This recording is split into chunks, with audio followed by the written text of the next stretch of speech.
Well, ladies and gentlemen, thank you for joining me today for the Crisis Leadership Series 2, proudly brought to you by Noggin for integrated incident management software that you can trust. Noggin are a fantastic solution, and we've been partnering with them now for a number of months in some of their products. We're seeing some of the amazing stuff that they're doing. So they're the proud sponsors today of the webinar series, and they'll be sponsoring the next session coming up next month.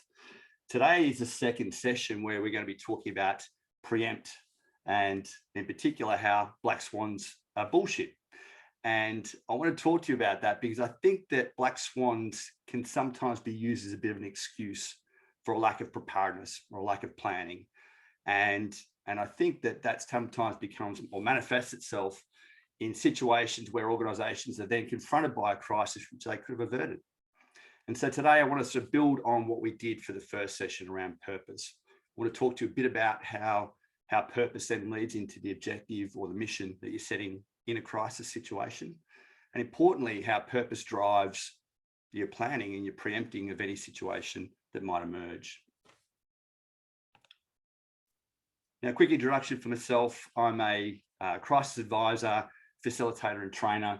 And so most of my work really specializes in helping organizations to prepare for that worst case scenario. And then in some cases, actually assisting them through it. And over the last 12 to 18 months, there's been a number of large scale events, which I no doubt a lot of you have been affected by. And you've seen that firsthand, I suppose, some of the impacts of large scale events on how organizations respond and how they can actually deal with that uncertainty and manage their way through crisis situations. Over the last 12 months, or the last 18 months rather, I've been working on probably about 9 major events. And over the last 15 years, I've had about 17 of these, sorry. And so 9 in the last 18 months is pretty phenomenal amount of responses that were activated for over that period. The reason why, though, it was so important during that period, though, is we had a number of large scale events. So we had the bushfires at the end of 2019, start of 2020.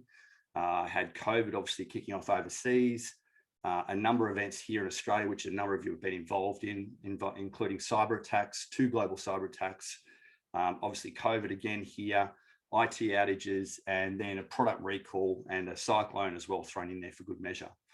So today I'm going to use some of the experience that we've gained from those, as well as some of the experience that we've spoken to with different executives and team leaders who have been involved in crises themselves. And part of my podcast, Crisis Talks, really explores some of those major events and the responses to them. And what we do with all that information is really provide relevant and contemporary content that enables executives like yourselves to prepare for that worst case situation.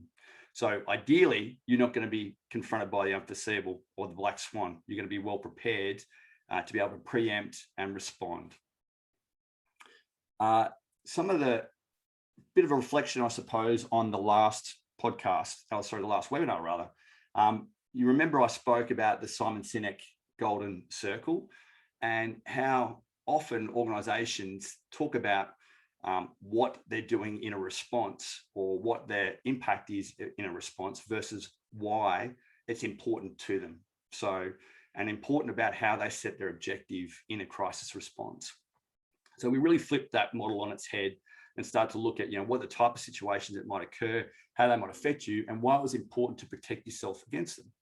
And so that then leads into, if you have a crisis situation, how you can preempt, prepare, and respond. And so today we're going to be talking a bit more about how to preempt, and then next webinar series we're talking about how we prepare so that when we are confronted by this situation, we can trigger effectively, activate the appropriate teams, and respond confidently.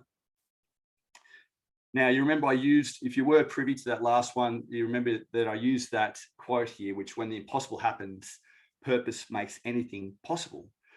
And this has been something that I've been really playing with recently, because I believe that under crisis situations, we often find some of the best examples of how organizations come together with a really focused solution towards a single outcome.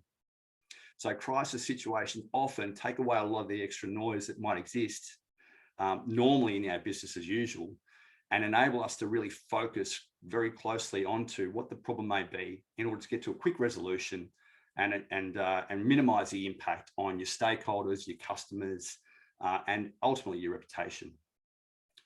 So, but I argue though, why aren't we doing that on a day-to-day basis? Why aren't we applying some of those principles on a day-to-day basis? Why don't we look at risk in a way that helps us prepare a lot better for any situation we might be confronted by within our business as usual environments, and ensure that we're able to adapt seamlessly before they occur? So when I was reading into the Black Swan theory by Nassim Taleb, it really started to resonate with me. And I'm not going to call bullshit on his theory. What I'm going to call bullshit on today is that often it's used as an excuse by organizations not to do the hard work in analyzing risk or preparing themselves for those worst case situations. And I'll talk to you about some of the reasons why that doesn't work, whether it be some of the cognitive biases that kick into play, or whether it be some of the ways that we go about that planning that ultimately leads to groupthink, and also leads us to underestimating the risk, which ultimately leads to unforeseeable situations occurring. Now, Black Swan theory, if not many of you are familiar with it, really talks about three broad principles, and he talks about, when Nassim Taleb speaks about the fact that more often than not, these Black Swan events, these large scale events, they're generally a surprise. There's some sort of surprise factor that goes with it. So that's probably one of the considerations. Two, that it has a major effect on the organization and also on communities or on the, on the systems in general that might be operating out there. And the third, and probably the more important one that comes into play, is it's rationalized by hindsight. So after the fact, we go, okay, that could have happened and we could foresee actually that would have occurred, but our previous examples or our previous reference points didn't give us that understanding to be able to sort of pin that particular incident or risk in our context. So that's the one that I think is often misconstrued when people talk about a crisis situation. They talk about unprecedented. They talk about unforeseeable. They talk about we weren't prepared for the level or scale or impact of these situations. And we've seen the events over recent history, the 9/11, impacts for World Trade Center, the Macondo oil spill. So the podcast series I'm working on at the moment, or releasing at the moment, interviews Clint Honeycutt, who was the HC advisor on that particular program of work, and talks about what they went through in their own preparedness and what they went through in their response. But ultimately, again, though, a lot of industry and a lot of the communities weren't really, and especially the oil industry in particular over there, weren't really prepared for that worst case impact, which led to then the subsequent oil spill and the impacts across the whole communities within the Gulf. So the Black Swan component to it, which people talk about, is often the impact on the communities, when it was entirely foreseeable that if you have a loss of well control, that you could have this millions and millions of litres of oil spilling into that Gulf. So how that could be unforeseeable, no one could really know. But what they argued was that technically the blowout valve preventer was the thing that failed, and therefore that should never have actually led to what was occurring, where we saw the impact in the Gulf. So the point is that often people focus on cause. They focus on what the technical response may be versus the impact that it has both immediately and long term. Fukushima, another great example. I mean, the Fukushima nuclear plant was on the shorelines.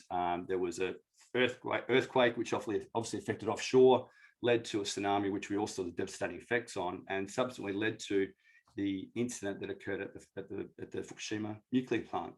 Again, a totally foreseeable situation when you consider that it's been built on an earthquake-prone area. So tsunami caused, obviously the effect was the actual nuclear fallout. Now, I'm not going to equate black swans with magpies, but what I am going to talk about here is that it was totally foreseeable what would occur, or the fallout that would occur as a result of the investigation that the Collingwood Football Club did into racist allegations within the club. Now, the fact that they weren't prepared for that report to be leaked, especially in a community such as sport, especially in a community such as Melbourne, especially with a club which is so well renowned here and elsewhere, was totally foreseeable. So the argument that sits behind a lot of these situations is that they are unforeseeable events, that they're a complete surprise, which is generally the case, but that they were completely unprepared for. So the question is, why do they occur? And I think one of the key things that really comes into play is a few convergences of a few different things here. And one of the studies that a gentleman by the name of Neil Weinstein went through in 1980 was about optimism bias. And he said that people are unrealistically optimistic about their own future prospects. So on one hand, when we're looking at the way that we are going to develop or the things that we're going to do in the future, we have optimism bias. We focus on what the positives are we're going to achieve, whether it be a project, whether it be a move that we're making in our own personal lives, anything. We're always focused on what the positive outcomes could be, because that's the aspiration. That's what drives or gives us confidence and motivation. And he's not arguing that we should be negative in our thoughts. We should be glass half empty. He's arguing that we should consider optimism bias in our decision making and accommodate for it accordingly. On the flip side, you have outcome bias, which is often the flip side, which is where we're talking about situations where there might have been a near miss, and we equate that near miss, the success of that near miss, or the fact that we didn't actually have a major event, to our own prospect, our own fact that we were too good to avoid it. So we say, okay, in those near miss situations, rather than saying, okay, we look at the situation for what we can learn to prevent in the future, we look at it and go, okay, we avoided that because we are awesome.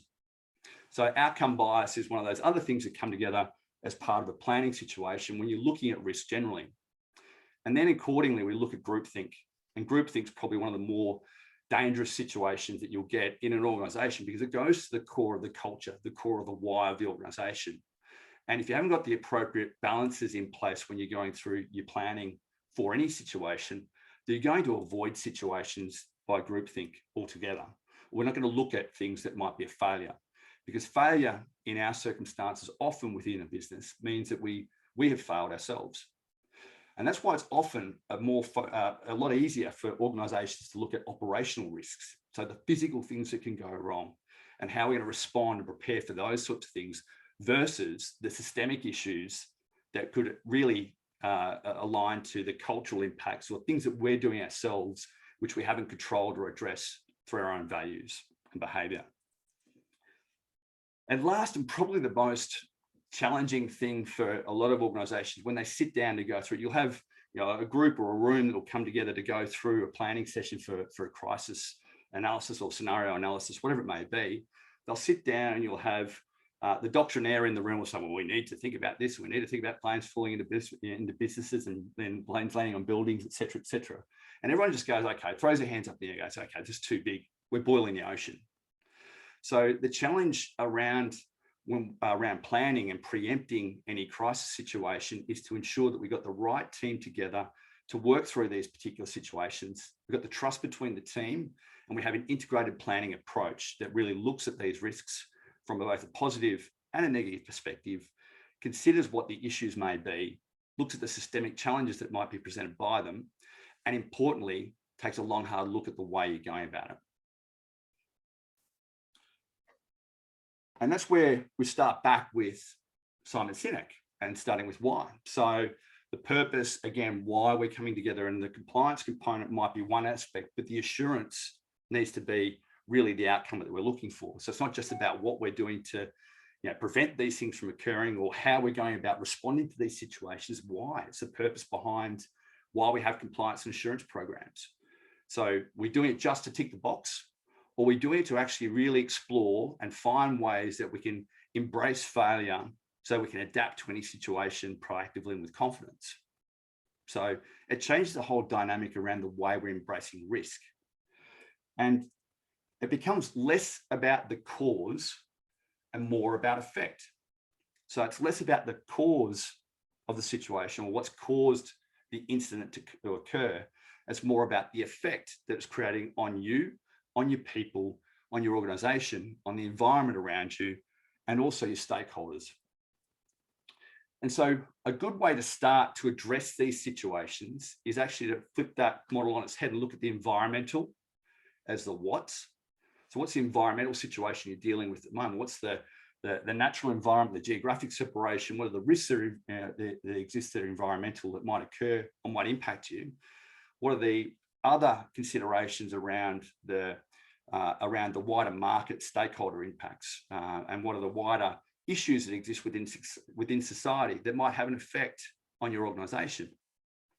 Then you can look at what the operational components may be and what the operational impacts might be. So the physical safety impacts, the security impacts of a situation, the response to any operational disruptions that might occur, the utilities, the impacts on the environment that you're operating within, the buildings that you're operating within, the assets, the systems, the people, the processes. They're all the operational elements that come together to identify those key risks. But importantly, we also then need to look at the effect on your organization, what the systemic challenges might be, the questions about why those things were permitted to occur, if they did occur, the questions about what you were trying to do to prevent these things from occurring to start with, and how they were permitted to occur due to any failures that might have existed within your risk management frameworks. And we talk about these in terms of the mnemonic PEARL. So it's not a bad way to break it down. And oil and gas use this significantly, and transport logistics have been using this one significantly as well. And it talks about the people, the environment, the assets, the reputation, and the livelihood or legal impacts of any situation. So it's not a bad way of breaking down all those different impacts across people, environment, assets, reputation, legal, and livelihood. One of the important ones is that reputational impact is really the question about the systemic response and how you're responding to these situations.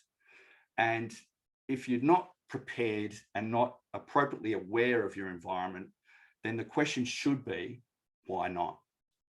Why haven't you taken that time to prepare yourselves? Because as leaders, it's your responsibility at the end of the day. When it goes wrong, you're the person that everyone's looking to guide them through the uncertainty that's been created.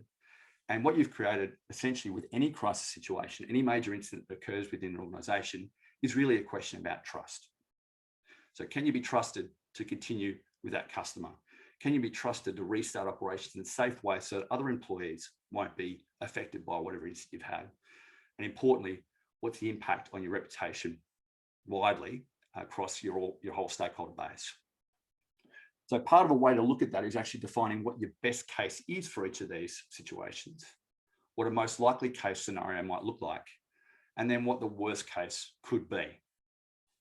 And what that does for you, and this is a planning thing that we used to use within the military, and a lot of you who are on the call here will no doubt resonate with this one or remember this one anyway. What it starts to help you do is really focus your efforts on what are those worst case situations I need to be prepared for.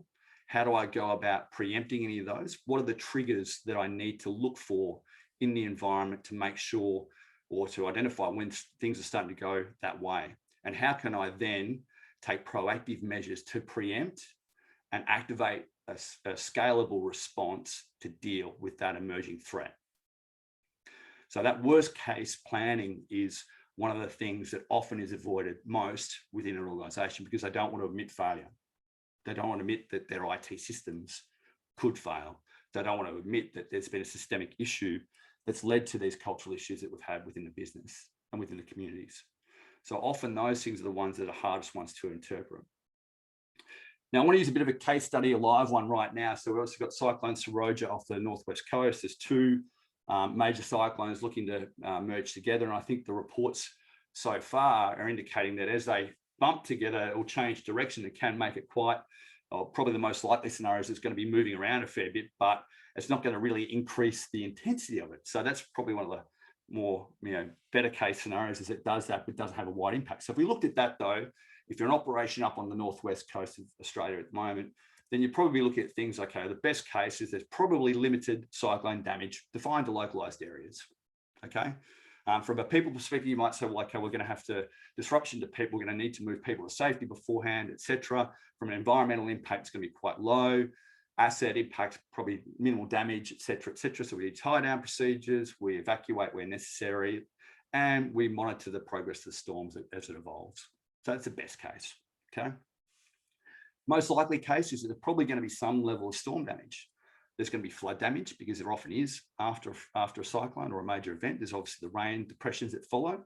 And we could have extended impact and disruption to local operations. So you'd expect that and you start to plan accordingly. But then the worst case could be that you have massive damage or fatalities, significant people and community impact, significant storm damage, extensive flooding, damage to operations, disruption across the supply chain. And then worst case, if you don't respond effectively, then the questions start to come into you about why did you leave your people in that area? What did you not do to prepare them for that worst case situation? And what preparedness measures should you have had in place versus what you actually did? Then you can have the flow-on effects, the regulatory or legal impact of OH&S investigations and follow-on claims that may result or may come as a result of your lack of action in that lead-up phase. Now, Cloudbreak Incident, there a number of years ago with Fortescue Mines was a great example. The crews were left out there to work on the rail line. They were in huts that weren't really designed to withstand that sort of storm damage. They underestimated the fact that the storm could actually reach that far inland, and as a result, it was a fatality. And so those type of situations are often the avoidable ones. Now let's look at the cyber environment now, because some of you have been involved in this, but certainly a lot of you haven't. And I think one of the key challenges that exist for organizations now is we're often taking a very technical view on the requirements for a cyber response. So we're looking at cybersecurity in detail, which we should be. These are strong preventative measures that you need to have in place. We're looking at our people impacts and what we're doing or what the threat that's provided by insiders, or what's the threat that's provided by our own inadvertent issues that we have with password protection, etc., or phishing attacks, etc., that might be privy to, or people might be opening emails, etc., that might lead to those attacks taking hold. Either way, the technical response is one thing, but remember, the cause versus the effect is often underestimated. Now, in the major cyber attacks that were involved in last year, that impact was certainly underestimated. And the operational impact of these things are significant. If you have a major breach, if you have a major data breach, you have a major attack on your organization, then the operational impacts are significant. And it has real and immediate impact on you. So the best way to look at these, particularly from a cyber risk perspective, is not just looking at what the priority 2, 3, or priority 1 sort of situations might be and how you can go about preventing them. That's one aspect you definitely need to consider. But more importantly, you need to look at also how you're managing the response.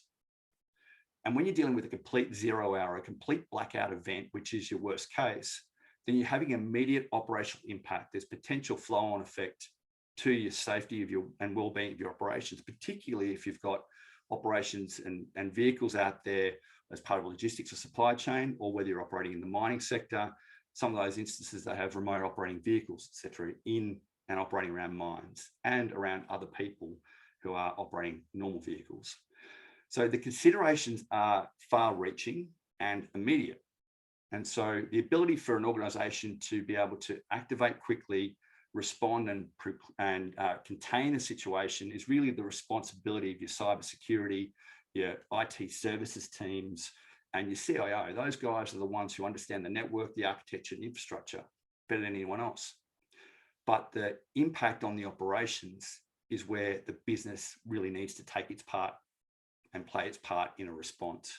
And so the immediacy of impact, the disruption it causes, and then subsequently the impact on breaching of information that's relevant to your customers, your suppliers, or your people, is the often overlooked aspects of a cyber attack and needs to be well prepared for.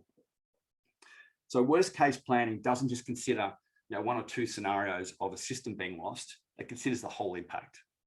And what that also does is help derive a priority of effort in restoration. And that helps with your disaster recovery planning. It helps with the IT services teams on which systems they should be bringing up first or in order. It helps then drive what's going to be the real value that you bring from an organizational response and what things you need to manage as part of your continuity plans or as part of your manual workarounds. Often we're thinking now, and what we've seen with the number of events that have occurred more recently, we're looking at a disruption of at least 8 to 16 days with a tail of recovery then that works for about a few months. In the 2 major ones that I was involved with last year, there was a month each in direct impact. So the cyber responses, more often than not, are underestimated significantly in organizations as part of their planning process. And it's a failure both of the services and IT teams, and it's a failure of your business teams as well, because you aren't coming together to integrate your planning, in order to work out what the impact of a failure might look like. So what I want to give you, though, is a bit of a case study, and some of you may have heard of Riscaller. He was actually on the cover of We Were Soldiers Once and Young. He was a lieutenant in the Army during Vietnam War, and then he was one of the heroes of 9/11, working with Morgan Stanley. Now, prior to 9/11, he'd been concerned about a number of attacks that could be occurring at the building, could be targeting the operations there. And so he implemented some security checks over a number of years to analyze those risks and look at the potential impacts. And he identified some structural challenges that would happen if the building was targeted from a basement bomber. So he was looking at terrorism primarily, but he also looked importantly at other areas of risk that might happen. But then also more importantly, he looked at what the impact could be and then what he could do to prepare for it. Now, when 9/11 struck, when the first aircraft hit the building, the reports that were coming through was actually for all people to hold in place. He took a decision against that to evacuate his 2,700 staff, and he saved, I think, 2,687 of their lives. He lost his own life at level 10, as understood, when he was still managing the evacuation or monitoring people evacuating from the building. So a true hero in what he did on that day. But I want to focus more importantly on what he did to preempt and what he then did to prepare his people for that. And then importantly, what that permitted Morgan Stanley to do in terms of their business continuity and recovery process, and how what he put into play really turned into the opportunity for Morgan Stanley post 9/11. Now, a lot of the planning that had gone into that particular event had really focused on underestimating that risk. And so he'd spoken to the local authorities, engaged a third party to do that risk assessment or security risk assessment to help really push forward the agenda that there was potential threat against the facility. But unfortunately, that fell on deaf ears. The groupthink kicked in, the optimism bias kicked in, and the threat was certainly underestimated. And as we saw, despite the fact that there was an attempted car bombing attack on the building, there still wasn't the thought that it was a major threat going forward. Now, what he didn't do was identify the exact cause. He didn't turn around and say, well, in 2011, I predict on this particular date that, sorry, 2011, in 9/11, I predict this particular date that there was going to be an attack by aircraft on this facility. No, he didn't predict that at all. But what he did do was prepare and preempt, and obviously then prepare his people. Sorry, he preempted the attack. He preempted the impact on the facilities, and he prepared his people accordingly. So he was really diligent about his evacuation planning and training exercises, despite the fact that it was costing them a significant amount of money to perform those evacuations each time. There was disruption to the productivity of the teams. There's a lot of challenges that were coming from some of the senior executives as to why they kept on doing these activities. But as it turned out, it saved their lives. But not just thinking about the immediate evacuation, he also considered the alternate workarounds and the business continuity impacts, and built out the processes that enabled them to respond and recover their operations extremely quickly, which positioned them well ahead of any others that were affected in that facility. And we remember, obviously, the flow-on impacts of the 9/11 effect were the disaster that occurred in Wall Street and the collapse that occurred thereafter. So he preempted that. He'd had the right mechanism in place to safely prepare his people and evacuate them safety. And then he obviously then preempted that by preparing them for the business continuity and recovery components, which followed on from there. Now, what are the key lessons that we can really take away that we can hopefully start to apply in your own organizations as part of your own preparedness measures? And first and foremost, I think that the key thing here is about embracing failure. Now, that's a real challenge, as we said, because groupthink, optimism bias often kicks in. And let's not forget too, particularly when you're talking about cyber or other sort of parts of the business, there's often been significant investment made to prevent these sort of incidents occurring. So that makes it very difficult then for someone to stand up and say, okay, well, now we need to embrace the fact that this could fail. So it seems really counterintuitive, but embracing failure enables you to improve your own preventative measures. It enhances your preparedness, and it means you have the clear triggers to be able to preempt any issues as they arise. Second, and probably the other key takeaway here, is around integrating your planning. I used the example before of the IT versus business, and it's often been a disconnect between the two.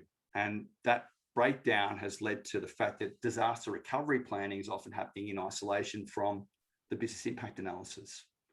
And therefore, manual workarounds are only being considered for 2 to 3 days, when the reality of most of these workarounds is you're going to need a minimum of 8 to 16 days in manual workaround mode versus the 2 to 3 that we're planning for.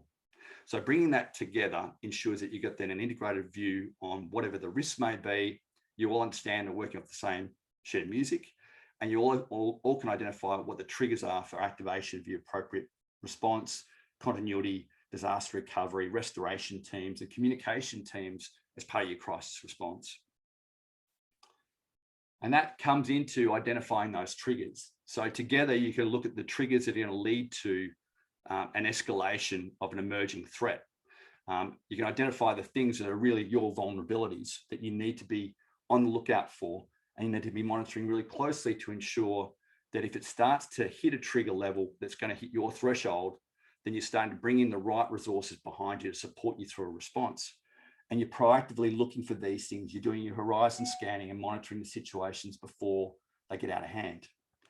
And certainly last but not least is around structuring for scale. The resources demands of a crisis situation are enormous. And often we're finding that teams want to really create a small huddle around a situation rather than bringing in all the resources that bring with them perspective, bring with them contemporary views on what the risks may be, bring with them other views or perspectives that might not be existing within your crisis team, but importantly, bring together all the stakeholder and other effects that might not be considered as part of the overall response. And you need all those things working concurrently from the outset. Without those views working concurrently from the outset, with right subject matter expertise being brought in to inform certain decision paths or perform the risk analysis that needs to be delivered for you as part of your decision making, then you really haven't got the right structure to deal with the response. And you'll find that you're really chasing your tail. So there's a real kickoff point. Preempting is really the basis for all your preparedness. And that's what we're going to be talking about in the next update next month. We're going to talk about how the preempting what the situation might look like will lead to how you prepare accordingly. And importantly, what we'll be focusing on there is how we prepare for any situation, not just a specific scenario or a bookshelf full of different scenarios that exist that will never actually get broken out. The focus here is really around integrated planning. And we're planning out this situation, continually updating. You're continually assessing the evolving threats or issues in your operating environments, and you're adjusting or adapting accordingly.